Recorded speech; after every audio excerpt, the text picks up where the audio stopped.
seca-se a erva, cai a sua flor, mas a palavra do nosso Deus permanece eternamente. Com essas palavras da Bíblia nós começamos mais um dia. O nosso coração é tomado de todo sentimento de gratidão pela proteção, pela noite, e a gratidão a Deus por nos dar o privilégio de podermos ver o brilho do sol em mais um dia. Nessa manhã, nós inicialmente começamos na companhia do Senhor. Não há nada mais importante para cada um de nós, na condição de adoradores, do que nos voltarmos para o nosso Criador e clamarmos por Ele, pedirmos a sua bênção sobre a nossa vida, colocarmos diante dele todos os nossos planos, sonhos e projetos.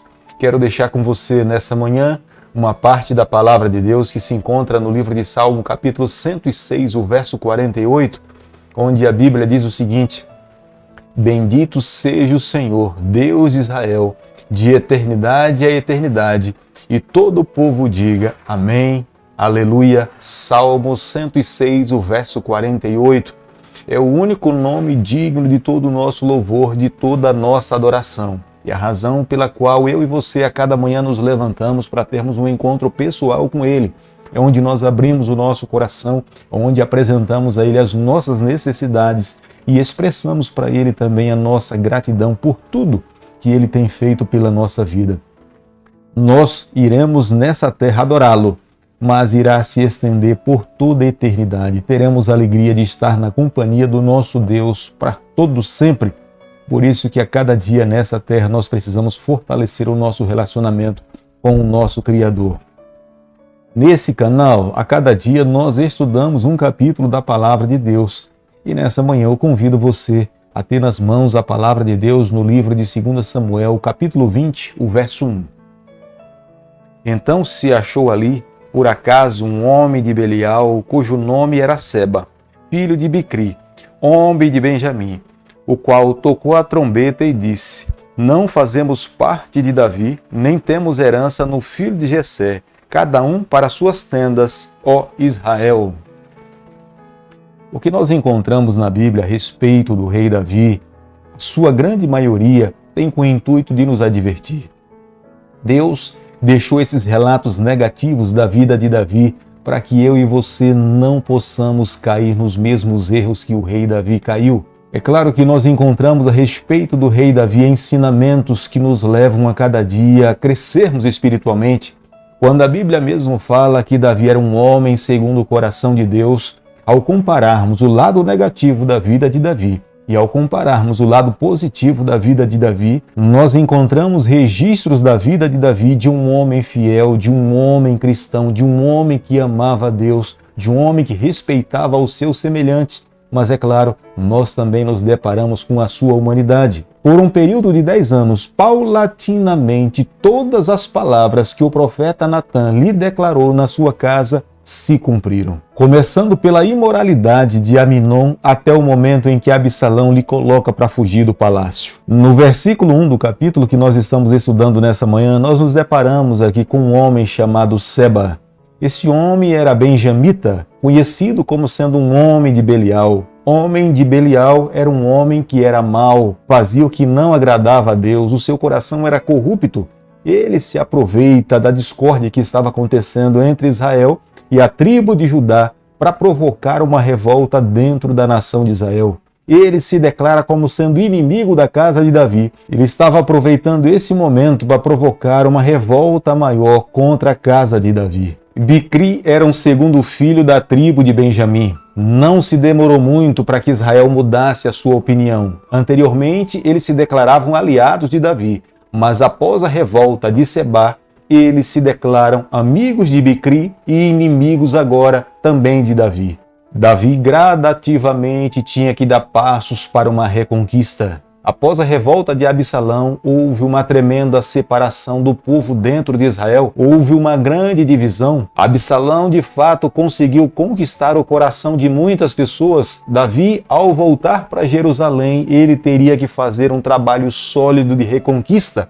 Nesse momento, ainda ele estava vivendo um momento de rebelião dentro do trono. Havia uma necessidade de se recompor, uma necessidade de se estabelecer, buscar a Deus, assumir a sua liderança e unir uma nação para que pudesse continuar marchando. A revolta foi tão grande que os homens de Judá, que era da tribo de Davi, eles acabaram tirando o seu estandarte de lealdade a Davi e colocaram um outro estandarte, demonstrando a sua desafeição para com a pessoa de Davi. Mas gradativamente Davi consegue conquistar o coração da sua tribo de Judá. Era ali a sua casa, os seus irmãos patrícios moravam ali. E gradativamente ele consegue reconquistar o amor dessa tribo que lhe deu um dia o trono de Israel. Davi deixa de lado a Joabe, que era o seu comandante, pelo fato de ter matado Absalão. Davi já não conseguiria mais confiar e ele nomeia Amasa como sendo o seu novo comandante. Mas Amasa se demorou em conseguir convocar um exército para que pudesse defender a Israel. Possivelmente esses homens ainda eram leais a Joabe, não queriam expressar o seu apoio ao seu novo comandante e sabotaram a liderança de Amasa no governo de Davi. Após reconhecer que não dava certo Amasa como comandante, ele busca um novo comandante chamado Abisai, mas não nomeia Joabe como sendo seu comandante. Fica claro para nós que Davi estava numa busca de uma reconquista. Fica claro para nós que Davi estava tentando reorganizar o seu reino. Depois de muita traição, depois de muita mentira, depois de muito engano, Davi gradativamente começa a reorganizar o seu reino para que ele pudesse ter condições de continuar governando. Dos versos 8, 9 e 10 do capítulo 20 que nós estamos estudando nessa manhã, nós encontramos que Amasa, depois de muito sofrimento, ele conseguiu reconquistar alguns soldados e os conseguiu reunir como um exército. Foi nesse momento que Joabe vai ao encontro de Amasa e traiçoeiramente, com a espada nas mãos, Amasa jamais imaginava que dessa forma Joabe iria lhe ferir com um ferimento de morte no abdômen. E foi nessas condições que Joabe traiçoeiramente matou Amasa.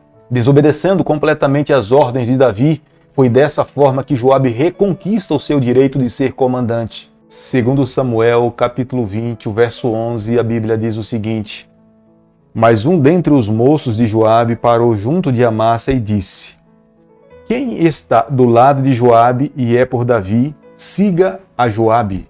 Para se dissipar qualquer ideia de que Joabe estava aliado à revolta de Seba, foi feito um apelo para as tropas de Amasa apoiarem a Joabe se tivessem de fato apoiando a Davi. Foi o próprio Joabe que colocou homens para que pudessem proclamar a respeito da morte de Amasa, para que as pessoas soubessem que Amasa tinha sido morto pelo fato de ter sido traiçoeiro para com o trono de Davi. E a sua morte tinha acontecido para que Davi pudesse assegurar-se no trono. A lealdade de Joabe a Davi era conhecido por todo Israel, mas eles sabiam que recentemente Amasa tinha prestado lealdade a Absalão. Diante da sua morte, as pessoas passaram a fortalecer a sua confiança na liderança de Joabe e no reinado de Davi. É claro que Joabe mata Amasa pelo fato de não aceitá-lo como sendo comandante do exército de Davi. Não confiava nele. Diante do versículo 12 do capítulo que nós estamos estudando nessa manhã, nós podemos ver que o povo estava indeciso em seguir Amasa, que estava ferido.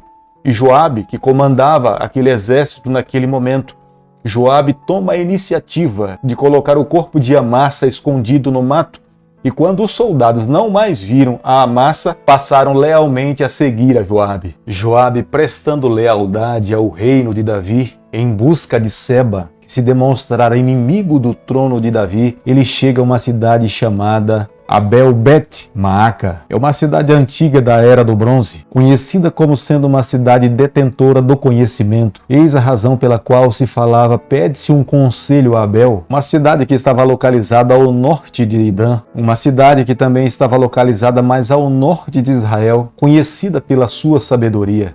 Joabe e o seu exército cercaram aquela cidade. O objetivo era destruir os muros para encontrar a Seba e matá-lo. Mas uma mulher que foi identificada como sendo sábia, moradora dentro dos muros daquela cidade, ela pergunta para Joabe qual era o intuito de tentar destruir aquela cidade tão reconhecida pela sua sabedoria. Joabe fala que não tem interesse em destruir, mas apenas capturar um homem que tinha se levantado contra o reino de Davi. E ela reúne os seus líderes, corta a cabeça de Seba e lança pelos muros da cidade. E Joabe retorna para Jerusalém para que pudesse comunicar ao rei Davi o fato acontecido. Foi dessa forma que Joabe conseguiu reconquistar o direito de ser o comandante do exército de Davi. Embora Joabe não conseguisse gozar de todos os privilégios sendo comandante, mas foi através da força que ele conseguiu se manter sendo comandante do exército de Davi. Fica muito claro para nós nessa manhã ao estudarmos o capítulo 20 do livro de 2 Samuel, que Davi teve que percorrer um caminho muito mais longo para que ele pudesse reconquistar, unir as 12 tribos de Israel. Após a rebelião de Absalão, as tribos se dividiram. Os inimigos do reino se manifestaram. Davi já não tinha a mesma energia quando era jovem. Passou por momentos aflitivos, de fuga, perda de familiares, o sofrimento intenso. Mas mesmo assim ele sabia que não poderia desistir de cumprir os seus propósitos de unir o povo de Deus. Acredito que se Davi pudesse retornar no tempo, ele teria tomado decisões completamente diferentes. Olhando para o passado, pensando no erro que cometeu, lembrando-se das palavras do profeta Natã, quanto arrependimento, quanta dor lhe trazia no coração, mesmo sabendo que Deus tinha perdoado o seu pecado.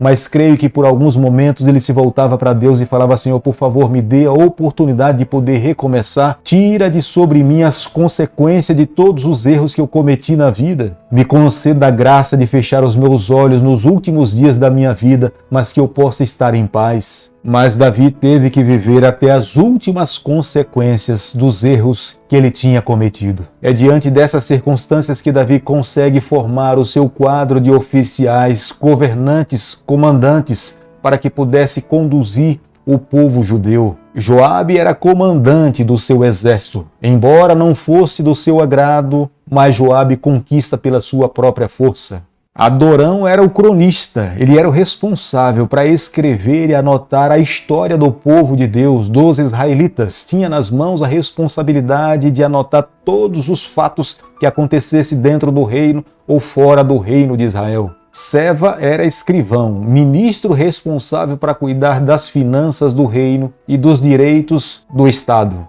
Os sacerdotes principais levantados por Davi nesse período, Esadoque e Abiatar, nessa restauração do reino de Davi. Ira era o ministro conselheiro, responsável como sendo um coordenador, conselheiro do rei. Querido amigo, nessa manhã, ao concluirmos o capítulo 20 do livro de 2 Samuel, eu e você, nós precisamos chegar às seguintes conclusões. Todos aqueles que trabalham para Deus, liderando o povo do Senhor nos dias em que nós estamos vivendo, terão que enfrentar ou passarão por lutas, provas diante desse mundo.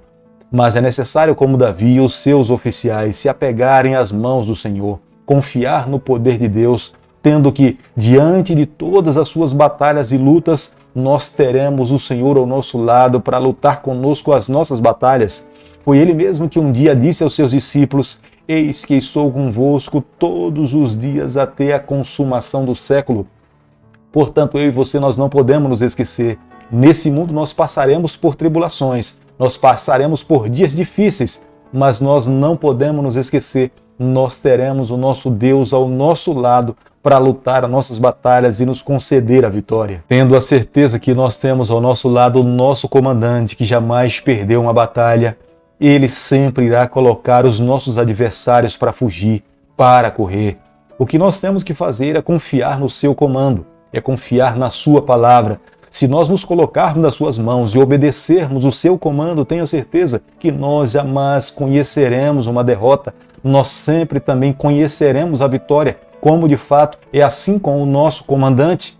O que temos que fazer a cada dia é confiar de que temos um Deus supremo, governa todo o universo, que lá do seu trono as suas ordens são ouvidas por todos os seus súditos que se encontram sobre a face dessa terra.